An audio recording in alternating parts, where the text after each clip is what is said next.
in a poor country, people have as assets, the main asset is a house because when they get some money, they know something about the house price because the neighbor has sold his house, or you understand? It's something that is near to their daily lives. They have in poor countries, where it's Indonesia, or Bangladesh, India, or here, they have no clue what a stock is. They don't know. They don't know what bonds are. So they buy properties.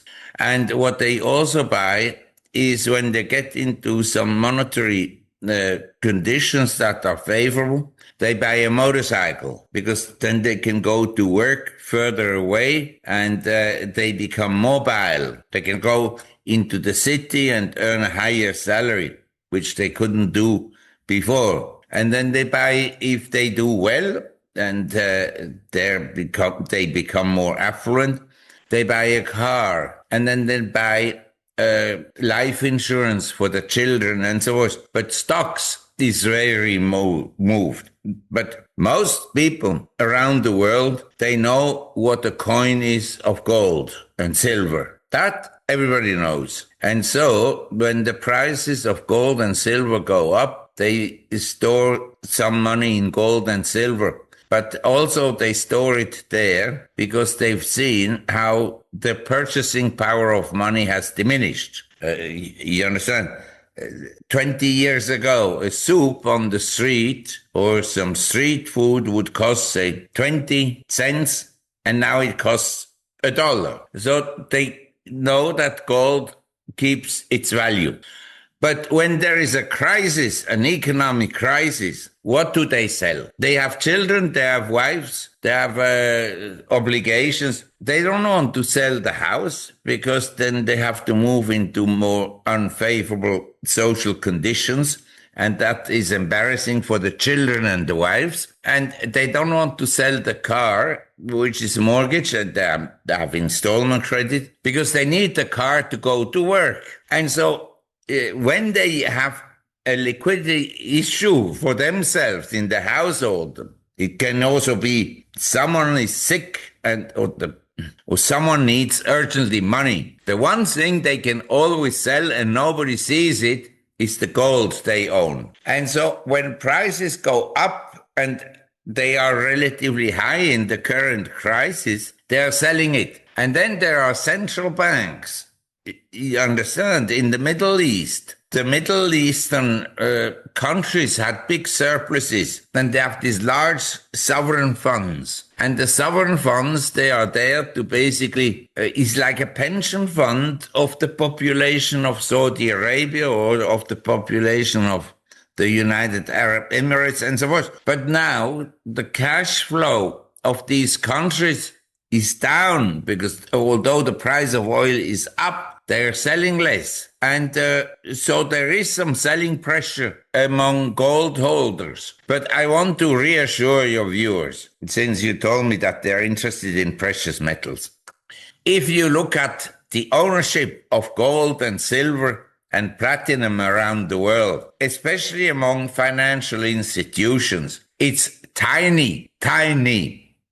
In other words, say, if you look at portfolio managers in the US, most of them in their portfolios have next to zero exposure to gold. They also have very little exposure to oil. Say, in 1980, at the last peak of the oil boom of the 70s, when oil had gone from essentially $1 in 1970 to close to $50 on the spot market. At the time, oil and oil-related stocks made up for 35% of the S&P 500. We're now down to around 5%. So I think oil stocks are reasonably good value. I mean, if you ask me, Mark, you must buy stocks today, which I don't really want to do. But I think I would also buy some mining companies, although I think that the mining stocks are not acting well, that they will go down first. As I said, I sleep very well with my gold holdings. And the bonds I have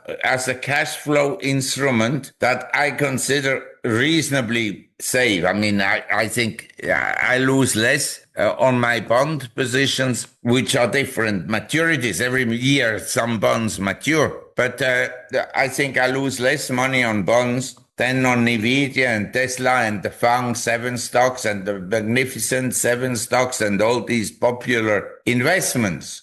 I think that the concept of liquidity is frequently misunderstood, and one looks at the M supply of central banks and the interest rates movements, and people say when interest rates are going up that the Fed is tightening, and when interest rates are going down that they're easing.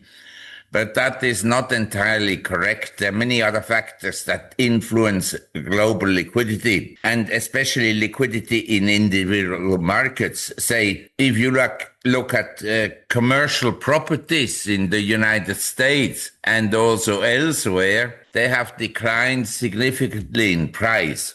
So if the Fed fund rate is at, say, 4%, and commercial properties drop by 8% per annum, then the interest rate for the property owners, for the commercial property owners, I must specify, is incredibly high. And the same will happen in, say, the stock market. If the margin debt, which is very large, is over $1 trillion, if that margin debt is faced with asset prices that go down, liquidity becomes tight. And my point is that because of the war in the Middle East, many businesses have slumped, and many central banks have essentially less money than they had before the crisis occurred, the intervention in Iran. And so we have many different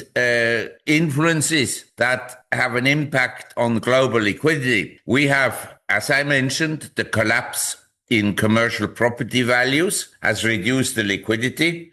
We have stocks that basically haven't really gone up for the last 12, 18 months. In fact, since 2021, many stocks have gone down. If you looked at, say, the two most favorite stocks at the beginning of 2025, in other words, a year ago, were Nvidia and Tesla. They've gone nowhere. And these stocks are all down very substantially. And then we have illiquidity occurring in cryptos, because many crypto traders, they came in late. They didn't buy Bitcoins below 10,000. They bought Bitcoins around 100,000. They're all underwater now. And they bought speculative meme stocks and token stocks and so forth. And they're all underwater.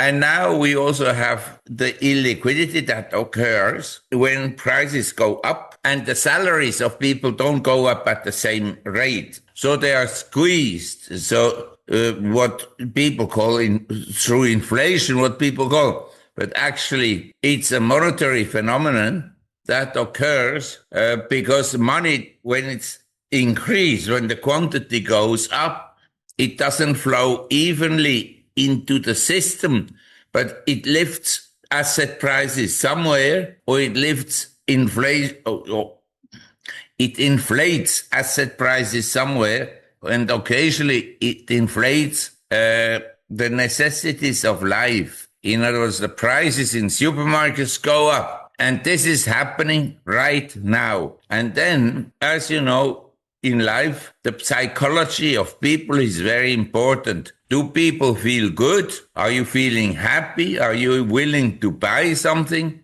Or are you feeling somewhat restrained by conditions that occur around you? And I think from my observation, because I go out a lot and so forth, and I meet a lot of people, my observation is that people are worried.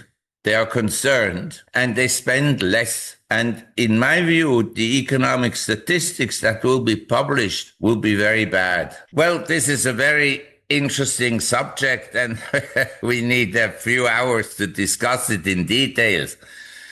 But the essence of interest rates is that they move in long-term cycles. So if I go back 200 years, I can say they went up until then and then down and so forth.